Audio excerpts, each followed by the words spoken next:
Apa artinya kamu mengenal Allah jika kamu tak pernah merasakan kehadirannya?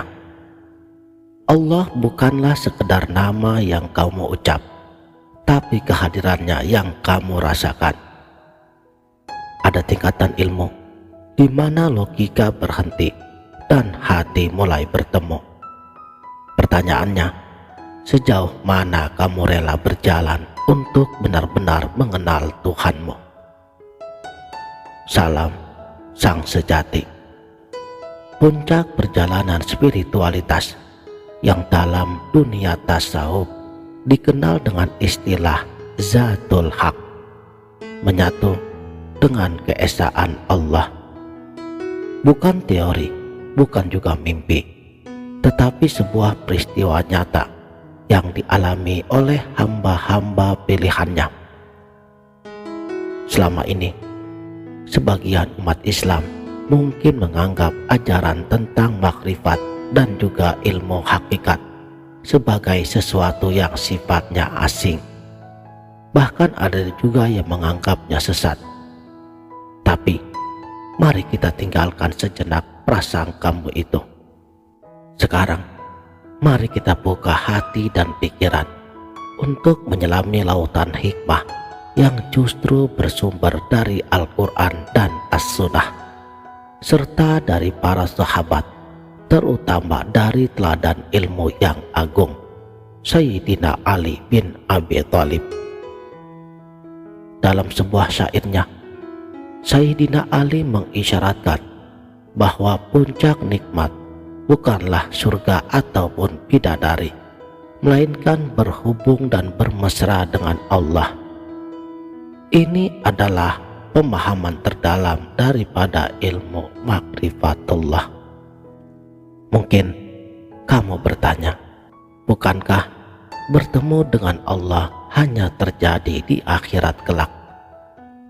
Sebuah hadis yang diriwayatkan oleh Imam Bukhari dari Adi bin Hatim.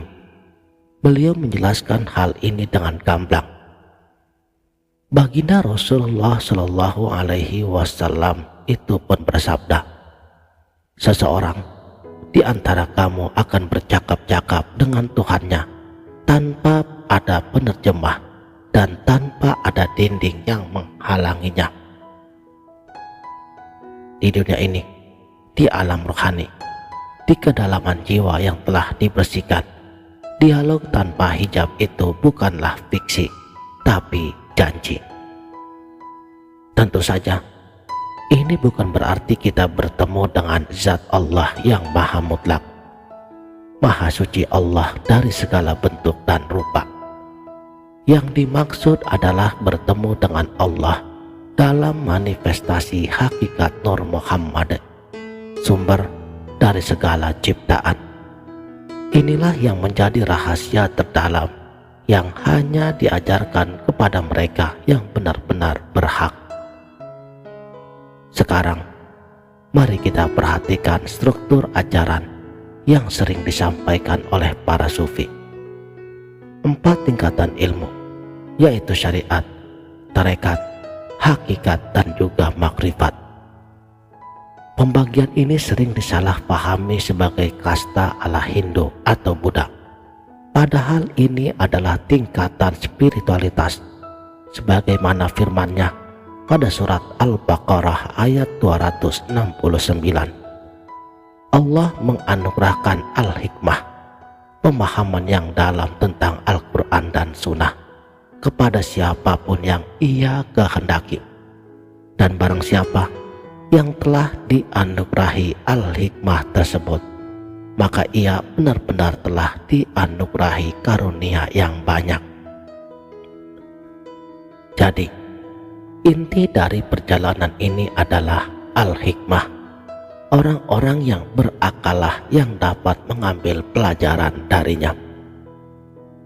Tingkatan-tingkatan itu adalah tahapan untuk mencapai puncak kedekatan dengannya, yang dalam syair Sayyidina Ali disarikan menjadi 4 poin utama. Pertama, adanya pemahaman ilmu hakikat dan makrifat. Kedua, pemahaman dasar makrifat.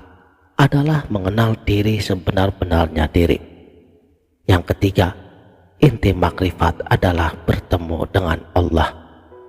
Dan yang keempat, puncak yang dirahasiakan itu adalah Zatul Haq, esa dengan Allah. Lalu, mengapa ajaran ini dianggap sesat? Padahal jika kita benar-benar berpegang pada wasiat Rasulullah Shallallahu Alaihi Wasallam, aku tinggalkan untuk kalian dua pusaka, kitab Allah dan Ahlul Baitku. Maka pintu untuk memahami kedalaman ilmu ini terbuka lebar melalui Ahlul Bait, yang salah satunya adalah Sayyidina Ali. Dan metode untuk menyelami kedalaman ini adalah melalui tasawuf, yang ilmunya justru bersumber dari mereka. Alih-alih mengolok-olok dan mencapnya sebagai kesesatan, Allah sendiri telah memperingatkan kita pada surat Al-Hujurat ayat 11. Janganlah suatu kaum mengolok-olok kaum yang lain, karena boleh jadi mereka yang diolok-olok itu lebih baik dari mereka yang mengolok-olok. Maka saudaraku, marilah kita renungkan, jika ada jalan yang ditempuh oleh para sahabat dan para kekasih Allah untuk merasakan manisnya iman, untuk bercakap-cakap dengan Tuhannya tanpa sekat lagi, dan untuk mencapai derajat Zatul Haq, pantaskah kita menuduhnya tanpa mempelajarinya terlebih dahulu? Belum mengenal Allah jika belum merasakan, dan rasa itu bagi yang telah dianugerahi adalah rahasia terindah yang hanya diketahui oleh Allah dan hambanya. Wallahu a'lamu bishawab. Sekianlah, salam